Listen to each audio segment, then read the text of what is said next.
기도하고 또 기도하라는 제목으로 함께 말씀을 나누겠습니다. 욥바는 예루살렘에서 북서쪽으로 40km 정도 떨어진 곳에 위치해 있습니다. 그곳에는 다비다라 하는 제자가 살고 있었는데요. 성경에 보니까 이 다비다는 선행과 구제를 많이 했던 사람입니다. 특히 그는 과부들을 위한 사역에 특심을 냈는데요. 자, 36절입니다. 함께 읽습니다. 욥바에 다비다라 하는 여제자가 있으니 그 이름을 번역하면 도르가라. 선행과 구제하는 일이 심히 많더니. 선행과 구제하는 일이 그냥 많다라고 말하는 것도 아니고요. 심히 많았다라고 표현하고 있습니다. 이걸 보면 그가 얼마나 많은 선행과 구제를 일삼았는지 우리가 알 수 있는데요. 그 중에 하나가 뭐냐면 과부들에게 옷을 만들어서 주온 그런 일이었습니다. 자, 39절 하반절입니다. 함께 읽습니다. 도르가가 그들과 함께 있을 때에 지은 속옷과 겉옷을 다 내보이거늘. 이때 과부들이 옷을 내보였다라는 것은 도르가 즉 다비다가 과부들이 입을 옷만 지은 것이 아니라 판매를 위한 옷도 만들었다는 것을 의미합니다. 당시에는 과부에 대한 사회적인 인식이 좋지 않았어요. 그래서 경제활동에 많은 제약이 있었습니다. 그러기에 다비다는 옷을 만들어 판매한 돈으로 이 과부들의 생계를 유지할 수 있도록 도왔던 것 같아요. 그런데 옷을 만들기 위해서는 재료가 필요하겠죠. 그 재료비는 누가 됐을까요? 누가 생각나세요? 네, 다비다가 냈겠죠. 그러니까 다비다가 자신의 사비로 재료도 사고 옷을 만들어서 그렇게 선행과 구제를 심히 많이 한 거예요. 그런데요, 안타까운 것은 우리 주변에도 여러분 중에도 선한 일들을 행하는 그런 사람들이 많이 있는데 이런 사람들이 좀 더 건강하게 좀 더 오래오래 살았으면 좋겠는데 그렇지 않은 경우가 덜어 있어요. 다비다의 경우도 그렇습니다.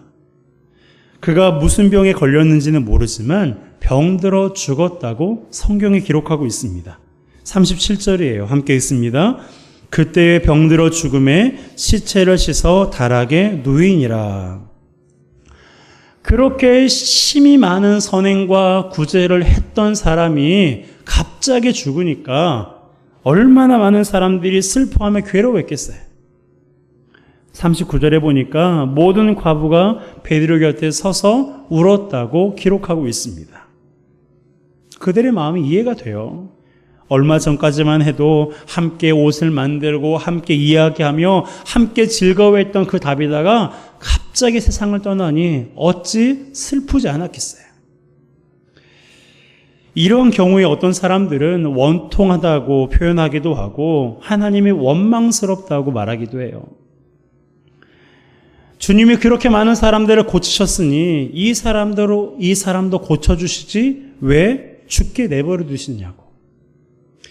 이렇게 좋은 사람은 더 살게 해주시지 왜 데려가시냐고. 왜 그러한 상황에 빠지게 했느냐고 하나님께 불평하거나 원망하는 사람들도 있습니다. 이처럼 우리는 도무지 이해할 수 없는 상황에 직면하기도 해요. 하나님의 존재와 사랑을 의심할 만큼 깊은 수렁에 빠지기도 합니다. 하지만 이해할 수 없는 상황에 직면한다 해도요, 모든 것이 끝난 것처럼 절망해서는 안 된다는 거예요. 내가 의지했던 사람이 죽고 내가 의지했던 것들이 다 사라질지라도 우리가 이제 모든 것이 끝났다, 이제 망했다, 그렇게 절망해서는 안 된다는 거예요. 오늘 다비다의 죽음을 맞이한 사람들이 그랬습니다. 여러분, 다비다는 분명 죽었어요. 지금 병들어 죽어가고 있는 과정이 아니라 이미 죽었어요. 그의 시체를 깨끗하게 씻어서 달하게 누였습니다. 그러면 이제부터 뭘 해야 돼요? 장례 절차를 진행해야 되겠죠. 그런데 오늘 본문을 보면 그들이 취하는 행동은 장례 절차를 진행하는 그런 모습이 아니었어요. 그들은 베드로에게 급히 와달라고 요청했습니다. 자, 38절입니다. 함께 읽습니다. 룻다가 요바에서 가까운지라 제자들이 베드로가 거기 있음을 듣고 두 사람을 보내어 지체 말고 와달라고 간청하여. 룻다에서 요바까지는 약 17km 정도가 되는 거리인데요. 사람이 걸어서 한 서너 시간이면 올 수 있는 거리입니다. 그렇기 때문에 베드로에게 재촉해서 와 줄 것을 그렇게 요청했는데요. 여러분, 생각해 보세요. 누군가에게 급하게 와달라고 재촉할 때는 어떤 상황일까요? 죽어가는 상황에서 재촉할까요? 아니면 죽은 상황에서 재촉할까요? 어떤 상황입니까? 죽어가는 상황에서 재촉하는 거예요. 죽기 전에 고쳐주든지 아니면 죽기 전에 얼굴을 한 번이라도 보게 해달라고 그렇게 보기 위해서 재촉하는 겁니다. 10여 년 전에 갑자기 저희 어머니께 전화가 왔어요. 외할머니가 지금 위독하시니까 빨리 내려오라고. 그때 저는 서울에서 사역하고 있을 때였는데요. 할머니가 정읍에 있는 병원에 계셨는데 거의 돌아가시기 직전이었어요. 호흡기를 끼고 계셨거든요. 그래서 부랴부랴 기차를 타고 정읍에 내려가서 할머니가 돌아가시기 직전에 뵌 적이 있었습니다. 이것이 일반적인 상황이잖아요. 죽어가고 있을 때 재촉하는 것이 일반적인 거예요. 그러니 사람들이 베드로를 재촉할 이유가 지금 없어요. 지금이라도 와서 장례 집례를 해주십시오라고 요청할 수는 있지만 빨리 와달라고. 빨리 지금 우리에게 와달라고 재촉할 필요는 없는 거예요. 그런데도 그들은 빨리 와달라고 베드로를 재촉했습니다. 왜 그랬을까요? 하나님께서 베드로를 통해 다비다를 살리실 수도 있다는 생각이 있었기 때문에 그래요. 그렇다고 살아날 확신이, 다비다가 살아날 거라는 확신이 있었느냐? 사실 그런 확신이 100% 있었던 건 아니에요. 만일 있었다면 다비다의 시체를 씻어서 달하게 누이기 전에 베드로를 불렀겠죠. 하지만 그들은 다비다의 시체를 씻어서 달하게 누였어요.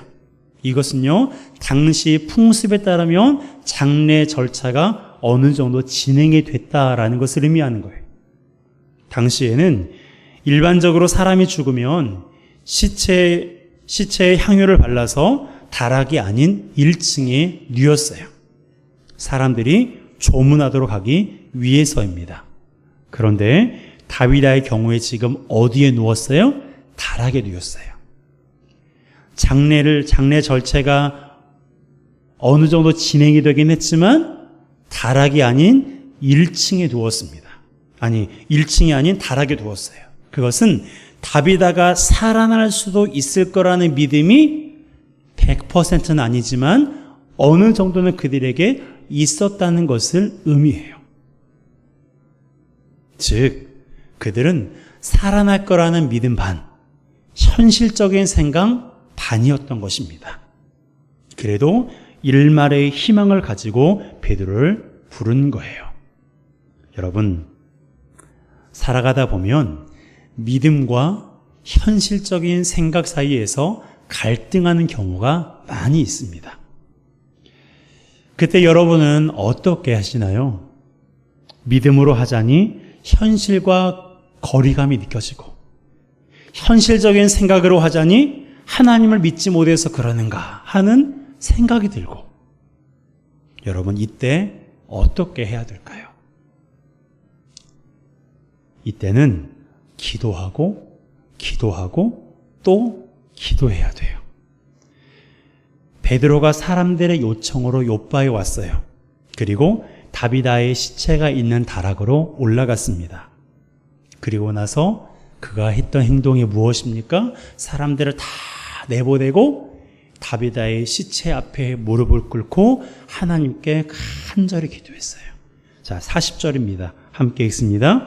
베드로가 사람을 다 내보내고 무릎을 꿇고 기도하고 돌이켜 시체를 향하여 이르되 다비다야 일어나라 하니 그가 눈을 떠 베드로를 보고 일어나 앉는지라.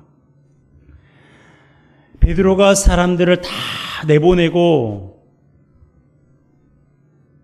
내보낸 이 장면은 마치 예수님께서 야이로의 딸을 살리시기 전에 사람들을 내보냈던 그 장면을 떠올리게 하는데요.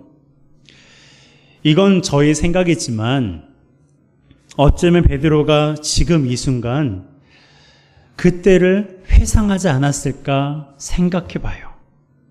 그러면서 오늘 본문에는 기도의 내용이 나와 있지 않지만 이렇게 기도하지 않았을까라고 생각해 보았습니다.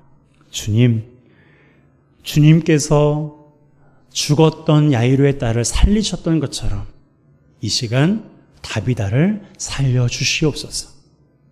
그의 생명에 다시 돌아오게 하여 주시옵소서. 하나님 앞에 간절히 기도하지 않았을까 생각했어요. 여러분 어떻게 됐어요? 하나님의 그 기도에 응답하셨어요. 따지고 보면 말도 안 되는 기도예요. 그렇죠? 여러분 죽은 시체 앞에서 살아나도록 기도하신 적이 있어요? 네. 물론 그렇게 기도하시는 분이 있을 수도 있습니다. 저도 오른교회에서 사역하면서 어느 날 어떤 한 권사님께서, 저희 교구 권사님도 아니셨어요. 다른 교구 권사님께서 저에게 연락을 하셔서 빨리 병원으로, 그 아산병원으로 와달라고 요청했습니다. 그때 그 권사님의 손자가 한 몇 년 동안 그 암과 투병 중에 있었거든요. 그런데 그 아이가 죽었대요. 그때 나이로 한 10살, 12살 정도 됐던 것 같은데 부랴부랴 갔습니다. 사실 부랴부랴 재촉할 필요가 없었겠죠. 오늘 보면 말씀하신 것처럼. 그런데 가서 그 아이의 몸을 만져보니까 죽은 지 얼마 되지 않아서 따뜻했어요. 온기가 느껴졌습니다. 그때 제가 어떤 기도를 했을까요? 하나님, 다비다를 살리신 것처럼 이 아이를 살려주시옵소서. 제가 기도했을까요? 아니요. 저는 그렇게 기도하지 못했어요. 그저 그 아이의 영혼을 하나님께서 받아주시고 가족들을 위로해달라고 기도할 뿐이었습니다. 여러분, 시체 앞에서 살려달라고 기도하는 건 쉬운 일이 아니에요. 보통 믿음이 아니고서는 그렇게 기도할 수 없어요.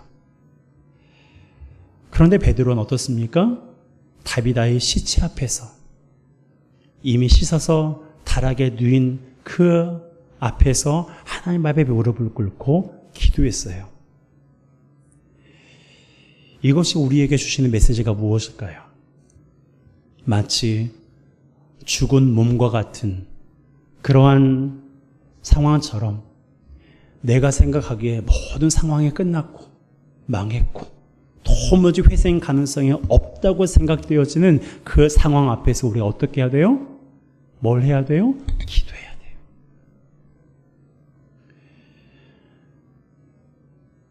여러분, 다비다가 죽었지만 하나님께서 이 사람을 살리실 수도 있을지도 모르겠다는 그 마음으로 베드로를 초청한 사람들이었어요. 그리고 다비다의 시체 앞에서 무릎을 꿇고 베드로는 기도했습니다. 우리도 그렇게 기도해야 돼요. 하나님을 믿지 않은 사람들은 자신이 소망으로 삼고 있는 것이 끊어지면 이제 끝났다고 생각해요. 돈을 소망으로 삼고 있는 사람들은 돈이 없으면 소망이 끊어졌다고 말해요. 인맥을 소망으로 삼고 있는 사람들은 이 사람들이 인맥이 끊어지면, 이 사람들이 떠나가면 소망이 끊어졌다고 생각합니다. 그래서 낙심하고 좌절하고 절망에 빠져요. 하지만 하나님을 아버지로 믿는 사람들은 달라야 돼요. 소망이 끊어질 일이 없습니다. 이것을 꼭 기억하세요. 소망이 끊어질 일이 없어요. 여러분, 욥을 생각해 보세요. 그는 하루아침에 모든 것을 다 잃었어요. 재산도, 10명의 자신도, 부인도 다 잃었습니다. 하지만 소망을 잃지 않았어요. 하나님을 소망으로 삼았던 사람이거든요. 그래서 견뎠어요. 몸은 만신창이가 되고 자신에게 모든 것을 다 잃어버렸지만 그래도 소망을 잃지 않았습니다. 견뎠어요. 차라리 죽는 게 낫겠다고 그렇게 때때로 생각은 했지만 극단적인 선택은 하지 않았습니다. 자신의 생명은 하나님의 것이라는 믿음이 있었거든요. 그래서 언제 끝날지 모르는 고난의 깊은 수렁 속에서도 하나님을 붙잡았어요. 그랬더니 어떻게 됐습니까? 하나님이 회복시키셨잖아요. 그것도 갑절로 욥의 삶을 회복시키셨어요. 여러분, 하나님은 영원한 분이세요. 그분이 영원하다는 것은 우리의 소망도 영원하다는 거예요. 무슨 일을 만나도 소망은 끊어지지 않는다는 것입니다. 그러므로 절망적인 상황을 마주해도요, 하나님을 소망으로 삼고 우리는 뭘 해야 돼요? 기도하고 또 기도해야 돼요. 따라합시다. 기도하고 또 기도해야 합니다. 여러분, 도와주는 사람 하나 없고 내 마음 알아주는 사람 하나 없어도요, 실망하지 마세요. 하나님이 도와주세요. 하나님이 강한 팔로 우리를 도우시고요, 하나님께서 세밀하게 우리의 마음을 어루만져 주세요. 여러분, 하나님이 나의 소망이라는 사실을 기억하시기 바랍니다. 하나님이 나의 소망이세요. 그러니까 죽은 사람 앞에서 살려달라고, 그래서 진짜로 살아나는 그 역사를 우리가 경험하지는 못했지만, 아직까지는 경험하지 못했지만, 우리의 삶이, 우리의 인생이 마치 죽은 것 같은, 아무 소망도 없는 것 같은 그런 상황에 턱하니 놓여졌을지라도 여러분, 좌절하지 마세요. 포기하지 마세요. 우리의 소망은 영원합니다. 우리의 소망은 결코 끊어지지 않습니다. 그러므로 소망의 하나님을 기억하며 기도하고 또 기도하세요. 현실적인 생각과 믿음 사이에서 어떻게 해야 될지 몰라 우왕좌왕하고 있을 때, 갈등하고 있을 때 에라 모르겠다 하고 턱하니 선택하지 말고 기도하고 또 기도하세요. 그럼 하나님께서 우리가 생각지 못한 것을 이루시고 다비다를 살리신 것처럼 하나님께서 저와 여러분들의 삶을 주님께서 소생시키실 줄 믿습니다. 그렇게 하실 하나님을 끝까지 신뢰하며 계속해서 기도하는 우리 모두가 되시기를 주님의 이름으로 축복합니다.